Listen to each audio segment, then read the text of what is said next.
बिस्मिल्लाहिर्रहमानिर्रहीम। अस्सलाम वालेकुम। Welcome to Sharmeen academy. कैसे हैं आप सब? उम्मीद है आप सब खैरियत से होंगे। आज हम स्टार्ट करने वाले हैं थॉमस कैलकुलस 12th एडिशन। आज हम चैप्टर नंबर 12 स्टार्ट करेंगे। क्या नाम है? Vectors and the geometry of space. ठीक है, सबसे पहले इसमें 12.1 स्टार्ट करने के लिए हमें क्या टॉपिक डिस्कस करना है? वो टॉपिक है हमारे पास 3 dimension coordinate system. 3 dimension coordinate system क्या होता है उसमें हम देखते हैं, जिसमें हमारे पास 3 उसकी कोऑर्डिनेट्स होंगी। ठीक है, फॉर एग्जांपल उसमें हमारे पास एक्स वाई जी होगा। ठीक है, एक्स वाई प्लेन वाला हमारे पास 2 कोऑर्डिनेट सिस्टम होता है और एक्स वाई जी वाला हमारे पास 3 कोऑर्डिनेट सिस्टम होता है। अब 3 कोऑर्डिनेट्स में हमारे पास सबसे पहले क्या आता है? Rectangular coordinates. रेक्टेंगुलर कोऑर्डिनेट्स में हमारे पास क्या होता है? The cartesian coordinate X Y Z, जिसके हमारे पास एक्स वाई जी कोऑर्डिनेट्स होंगे of a point P in space over the values at which the planes through P perpendicular to the axis.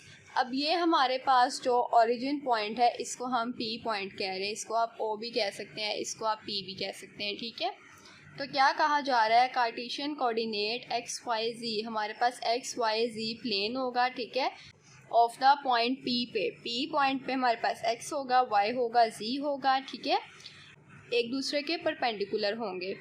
Rectangular coordinates are also called Cartesian coordinates. Rectangular coordinates को Cartesian coordinates भी कहा जाता है। It means के वो आपको कह सकते हैं कि इसको एक्स वाई जी प्लेन से सॉल्व करें, या आपको कह सकते हैं रेक्टेंगुलर कोऑर्डिनेट सिस्टम से सॉल्व करें, या आपको कह सकते हैं कार्टेशियन कोऑर्डिनेट सिस्टम से सॉल्व करें। तो मतलब क्या है कि आपने उसको एक्स वाई जी प्लेन से ही सॉल्व करना है। क्लियर? उसके बाद नोट में हमारे पास क्या है? 3 पॉइंट्स हमारे पास हैं। Point on x axis have coordinates. X axis में हमारे पास कौन से कोऑर्डिनेट्स होंगे? एक्स एक्सिस का कोऑर्डिनेट है तो बाकी वाई और जी हमारे पास 0 होंगे। Point on y axis have coordinates. जब हम वाई एक्सिस पे पॉइंट लेंगे तो वो वाई एक्सिस हमारे पास आएगा, एक्स और जी 0 हो जाएंगे। उसके बाद क्या है? Point on z axis. जब हम जी एक्सिस पे कोऑर्डिनेट सिस्टम लेंगे तो एक्स और वाई 0 हो जाएंगे और जी एक्सिस हमारे पास आएगा। ठीक है, और हमारे पास इंपॉर्टेंट पॉइंट क्या है कि एक्स वाई प्लेन में हमारे पास जी इक्वल होगा 0 के, एक्स जी प्लेन में हमारे पास वाई इक्वल होगा 0 के, और वाई जी प्लेन में हमारे पास एक्स इक्वल होगा 0 के। ठीक है, फॉर अब ये देखें, एक्स वाई जी प्लेन में बात कर रहे हैं, ऐसे होता है, ये एक्स होता है, ये वाई होता है और ये जी होता है। जब एक्स वाई जी प्लेन होगा तब हमारे पास जी किसके इक्वल हो जाएगा? 0 के इक्वल हो जाएगा। जब हमारे पास x और z प्लेन होगा तो y 0 हो जाएगा। जब y और z होगा तो x हमारे पास 0 हो जाएगा। ठीक है, इसको हम क्या कहते हैं? स्टैंडर्ड इक्वेशन कहते हैं। ये MCQs के लिए बहुत इंपॉर्टेंट है। उसके बाद आ जाता है ऑक्टेंट क्या होता है। तो देखते हैं, द 3 कोऑर्डिनेट प्लेन्स। 3 प्लेन्स हैं हमारे पास, कोऑर्डिनेट प्लेन्स 3 कोऑर्डिनेट्स प्लेन है। तो इसका क्या मतलब है कि ये वो x है, y है और z है। एक्स वाई जी तीनों इक्वल हैं 0 के। Divide space into 8 cells are called octants. Octants पे हम क्या करते हैं कि एक्स वाई जी हमारे पास कोऑर्डिनेट प्लेन्स हैं, तो इसको हम 8 सेल्स में डिवाइड कर लेंगे तो वो हमारे पास ऑक्टेंट हो जाएगा। क्लियर? उसके बाद हमने पढ़नी है equation of circle. Equation of circle में हमारे पास क्या है कि ये हमारे पास बेसिक इसका फॉर्मूला है। जब हमें किसी क्वेश्चन में कहा जाएगा कि हमने इक्वेशन ऑफ सर्कल फाइंड करनी है तो हम इस फॉर्मूले की मदद से उसको सॉल्व करेंगे। ठीक है, x minus A square plus Y minus B square is equal are square. इसको हम जनरल इस तरह से भी लिख सकते हैं, a की जगह h, b की जगह k। ठीक है, एक्स वाई जी तो हमारे पास कोऑर्डिनेट्स है ना, तो पॉइंट्स हमारे पास क्या होंगे? एक्स माइनस ए होगा और वाई माइनस बी होगा। दोनों में से हम कोई भी लिख सकते हैं, ए को और बी को हम एच में और के में रिप्लेस कर सकते हैं। इनमें जो हमारे पास ए और बी होंगे वो सेंटर पॉइंट्स होंगे, जैसे कि मैंने आपको भी कहा वो पॉइंट होंगे। पॉइंट अभी हम पीछे देख के आए हैं, एक्स वाई जी प्लेन पे हमारे पास यहाँ पर एक पॉइंट होता था। ठीक है, तो वो हमारा सेंटर पॉइंट है। अब मैंने आपसे क्या कहा है कि ए बी एच और के हमारे पास पॉइंट होगा, तो वो कौन सा पॉइंट होगा? सेंटर पॉइंट्स होंगे। ठीक है, जबकि एक्स और वाई हमारे पास वेरिएबल्स होंगे। ए बी से सॉल्व कर लें या एच के से सॉल्व कर लें, ए बी और एच के हमारे पास सेंटर पॉइंट्स रहेंगे और एक्स वाई हमारे पास वेरिएबल्स रहेंगे। इसके बाद इक्वेशन ऑफ स्फीयर क्या है, आपको इक्वेशन ऑफ स्फीयर से भी सॉल्व करने को कहा जा सकता है। इक्वेशन ऑफ सर्कल्स में हमारे पास दो टर्म्स होती हैं, ठीक है, एक्स और वाई होता है, और स्फीयर में हमारे पास 3 कोऑर्डिनेट सिस्टम में चले जाते हैं, एक्स माइनस ए square plus Y minus B square. इधर तक तो ये सर्कल का फॉर्मूला था, अगर हम गौर करें, ये देखें, ये हमारे पास सर्कल का फॉर्मूला था। अब जब हम स्फीयर में आ गए हैं, 3 कोऑर्डिनेट सिस्टम में आ गए हैं, तो हम z माइनस सी स्क्वायर भी इसमें ऐड कर लेंगे इज इक्वल आर स्क्वायर के। क्लियर है। अब क्लास एक्सरसाइज देखें 12.1 क्वेश्चंस 1 to 16 में हमने क्या बताना है। In exercise 1 to 16, give a geometric description of the set of points in space whose coordinates satisfy the given pair of equation. क्या कहा गया है कि अब हमें 2 पॉइंट्स दिए हुए हैं x और y, ठीक है, किसी में x y है, किसी में y z है, इस तरह हमें सिर्फ 2 पॉइंट्स दिए हुए हैं। हमने बताना है कि किस कोऑर्डिनेट सिस्टम पर ये जो हमारी इक्वेशन है वो सेटिस्फाई करती है। अब इसमें देखें, x हमारे पास 2 है, y हमारे पास 3 है, इसमें हमारे पास x और y दिया हुआ है। इसका मतलब है कि जब हमने पढ़ा था कि x y प्लेन में होगा तो हमारे पास z इज इक्वल 0 होगा, y z में होगा x इज इक्वल 0 होगा, और x z में होगा तो y इज इक्वल 0 होगा। अब हम देखें क्या करेंगे, इसका हम पहले कोऑर्डिनेट सिस्टम बना लेंगे, x y z। ये हमारे पास x है, ये हमारे पास y है, ये हमारे पास z है। z हमारे पास 0 है, x y प्लेन की बात हो रही है। The line through point 2 3 0 parallel to z axis, तो ये z एक्सिस पे पैरेलल होगा, बस इतनी सी बात हमने बतानी है। इसके बाद क्वेश्चन नंबर 2 देखें, x इज इक्वल -1 है, z इज इक्वल 0 है। x भी हमारे पास -1 है, y भी हमारे पास 0 है, और z हमारे पास 0 है। x और z प्लेन की बात हो रही है, इसका क्या मतलब है कि y हमारे पास 0 है, तो x y z प्लेन लिख लिए। The line through points -1 0 0 parallel to the y axis, ठीक है, ये y एक्सिस पे पैरेलल है। उसके बाद हमें y और z दिए हुए हैं, तो अलोंग x एक्सिस होगा ये, क्योंकि इसमें y और z प्लेन में x इज इक्वल 0 होगा, तो हम सेम ऊपर से लिख देंगे the line through point 0 0 0 parallel to the x axis, ठीक है, वो मैंने सारा नहीं लिखा है, वो आप ऊपर से लिख सकते हैं। x इज इक्वल 1 है, y इज इक्वल 0 है, इसमें हमारे पास क्या होगा, z एक्सिस जो होगा वो 0 होगा, तो हम इसको लिख लेते हैं the line parallel through points 1 0 0 parallel to z axis. इसमें z एक्सिस के पैरेलल है, तो हम लिख देंगे ये z एक्सिस के पैरेलल है। क्वेश्चन नंबर 5 देखें, वो इससे थोड़ा सा डिफरेंट है। क्या है उसमें, x square plus y square is equal 4k है और z इज इक्वल 0 है।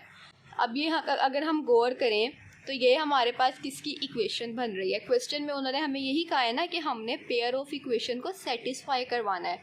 अब ये हमारे पास कौन सी इक्वेशन बन रही है, एक्स और वाई की बात अगर होती तो हमारे पास ये सर्कल की इक्वेशन बनती, लेकिन इसमें z भी ऐड है, तो ये हमारे पास स्फीयर की इक्वेशन बन रही है। तो हम इसमें स्फीयर का फॉर्मूला लगाएंगे। क्या फॉर्मूला है, X minus A square plus Y minus B square plus ji minus C square is equal are square.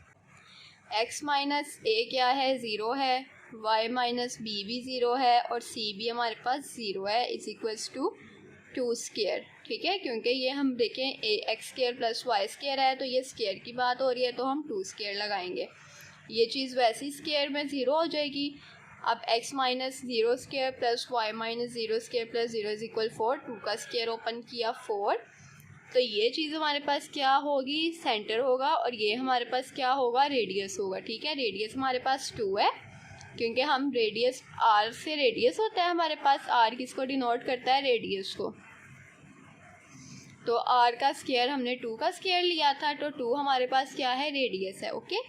और अब हम इसका एक्स वाई जी का सिस्टम, कोऑर्डिनेट पॉइंट्स का सिस्टम बना लेंगे। 0 0 4 सेंटर हो गया, और रेडियस क्या हो गया, 2 हो गया। ये हमारे पास 6 वाला क्वेश्चन नहीं है, ये है हमारे पास 6 वाला क्वेश्चन। इसमें भी हमारे पास पेयर ही दिया हुआ है, बिकॉज एक्स भी है, वाई भी है, और जी भी है। पेयर का फॉर्मूला लगाएंगे सेम एज इट इज़, हमने इसको सॉल्व करना है। ए भी नहीं दिया हुआ, बी भी नहीं दिया हुआ, और जी हमें दिया हुआ -2, और माइनस सी भी नहीं दिया हुआ, तो 0 लगाया, और रेडियस में 2 का स्क्वायर। अब ये चीज़ हमारे पास एज इट इज़ आ जाएगी। इनको सॉल्व करेंगे तो -2 का स्क्वायर ओपन करेंगे 4 हो जाएगा, इज इक्वल आ जाएगा 4 के, ठीक है। अब +4 है, इज इक्वल से उस साइड पे जाएगा -4 हो जाएगा और वो दोनों आपस में कैंसिल आउट हो जाएंगे। तो ये ए और बी हमारे पास 0 आ गए जो कि सेंटर पॉइंट्स हैं हमारे पास, ठीक है। ये हम पहले पढ़ के आए हैं कि ए और बी हमारे पास सेंटर पॉइंट्स होंगे। क्वेश्चन नंबर 7 देखें। इसमें भी हमारे पास क्या है, स्क्वायर का फॉर्मूला है, ए भी है, सॉरी एक्स भी है, जी भी है और वाई 0 दिया हुआ है, इस इक्वल दिया हुआ है 4 के। तो 4 है तो स्क्वायर के फॉर्मूले में हमारे पास क्या होता है, x square plus y square के साथ आर का स्क्वायर होता है, सॉरी जी स्क्वायर के साथ, ठीक है। अब आर का स्क्वायर है तो इज इक्वल 4 दिया हुआ है, तो इसका मतलब है ये जो 4 है ये हमारे पास आर का काम कर रहा है। तो आर का स्क्वायर लेना है तो हम 2 का स्क्वायर ले लेंगे जो कि 4 हो जाएगा। Same as it is X minus A भी नहीं दिया हुआ 0, वाई हमारे पास 0 दिया हुआ है, बी नहीं दिया हुआ है, 0 पुट करेंगे, जी माइनस 0 इज इक्वल 2 का स्क्वायर 4। इन दोनों को एज इट इज़ लिख लेंगे और ये 0 माइनस 0 0 हो जाएगा, ये 4 आ जाएगा। अब ये किस में प्लेन है, ये इन दी एक्स वाई प्लेन, ये एक्स और वाई प्लेन में है जिसमें हमारे पास ये एक्स और जी प्लेन में है जिसमें वाई हमारे पास जो है वो 0 है। क्वेश्चन नंबर 8 में क्या है, y square plus z square is equal 1 के है और एक्स इज इक्वल है 0 के। अब ये तो सेम है कि ये हमारे पास सर्कल की इक्वेशन है, तो हमने क्या बताना है, सिर्फ इतना बताना है कि कौन सी इक्वेशन सेटिस्फाई है। तो हम बता रहे हैं कि the circle y square plus z square is equal 1 in the y z plane. ये हमारे पास वाई जी प्लेन में, जिसमें वाई जी प्लेन में हमारे पास एक्स इज इक्वल होता है 0 के। तो x हमारे पास ऑलरेडी क्वेश्चन में ही 0 है, वाई जी प्लेन है, प्लस हो रहा है, इज इक्वल 1 के है, तो ये हमारे पास सर्कल की इक्वेशन है। उसके बाद क्वेश्चन नंबर 9 क्या है, x square plus y square plus z square is equal 1। ये भी सर्कल की इक्वेशन है, x plus y plus z is equal 1। A b c कुछ भी नहीं दिया हुआ है, तो ये x हमारे पास 0 हो गया, ये भी एज इट इज़ आ गया, y भी एज इट इज़, जी भी as it is equal 1। R क्या था, इज इक्वल के बाद आर होता है, आर 1 था, 1 का स्क्वायर 1 होता है। वाई स्क्वायर, वाई माइनस 0 करेंगे, वाई आएगा, y square plus z square is equal 1 in the plane y z plane. ये वाई जी प्लेन में है और एक्स हमारे पास 0 है, क्लियर। क्वेश्चन नंबर 10 देखें, x square plus y square plus z square is equal 25, y is equal दिया हुआ -4 के। एज इट इज़ हम स्क्वायर का फॉर्मूला लगाएंगे, x minus A square plus Y minus B square plus ji minus C square is equal are square. अब हमें y की equation y is equal दिया हुआ है -4 के, a भी 0 आ जाएगा, b भी 0 आ जाएगा, y -4 आएगा और c भी 0 आ जाएगा। अब 5 का स्क्वायर कैसे आया, इस इक्वल के बाद देखिए 25 था, तो 25 किसका स्क्वायर होता है, 5 का स्क्वायर हमारे पास 25 होता है।